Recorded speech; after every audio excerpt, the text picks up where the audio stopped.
Hey, how's it going, guys? My name is Tony Slums. I'm a producer, engineer, and a writer. And today what I'm gonna be doing, I'm gonna be showing how you guys can set up your samples and your drums on the same program in a way so that you guys can actually do a lot of finger drumming with it, utilizing mute groups and why you want to use these things. And yeah, man, let's just get into it. I don't normally use this because I do a lot of my sequencing and I don't do a lot of live finger drumming because it's something that I'm still working on. I'm not really that great on it, but I do use it whenever as my practice. So this is kind of what I do.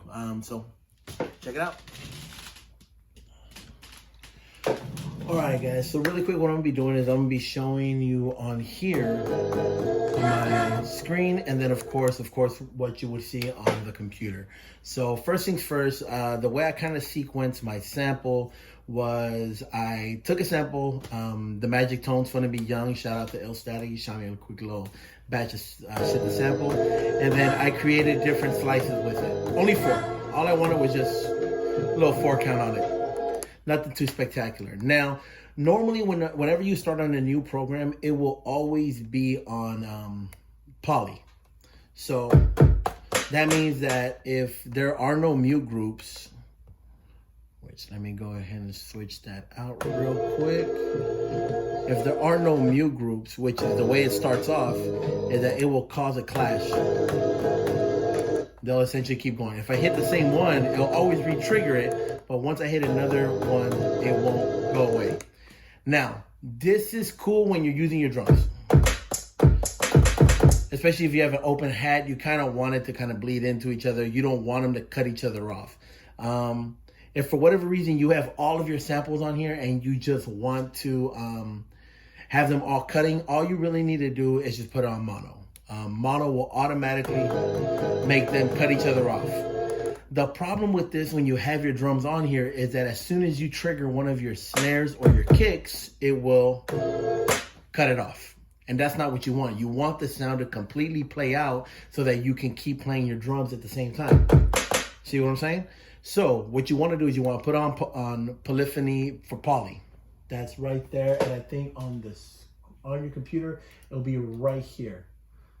So you want to put on polyphony, and that just means you can trigger as many things as possible and it wouldn't cause any issues. This you see mostly on your piano key groups or your guitar key groups, so that you can play chords and whatnot.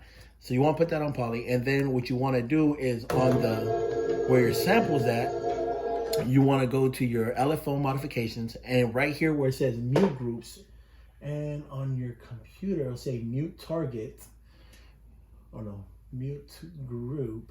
Let me see, where are you? Mute group right here on the side. You want to put it on mute group 1 and the other one on mute group 1. Now what this does is, even though your kicks and snares are still completely off of mute groups, once you trigger your sample,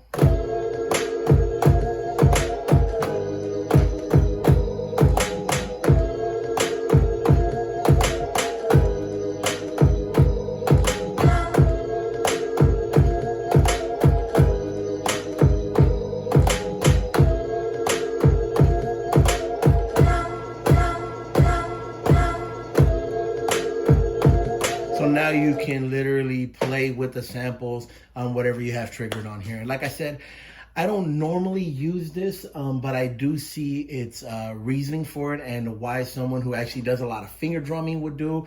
If you guys saw that recent Meek Mill video, the producer who ended up getting hit up by Meek Mill, I believe it was Trackstar. You know what? I'm gonna find out and I'm gonna put the ad on here because I don't want to butcher his shit, man. Dude's hella dope, but I believe that's what he used because he was playing the drums and he was able to trigger the samples as it was going, and he's using the MPCLive as well too. So I'm for sure that's kind of how he had it set up, and that's really what got me gravitated towards doing this video for you guys. So again, like, subscribe, comment, all that good stuff. Thank y'all for watching.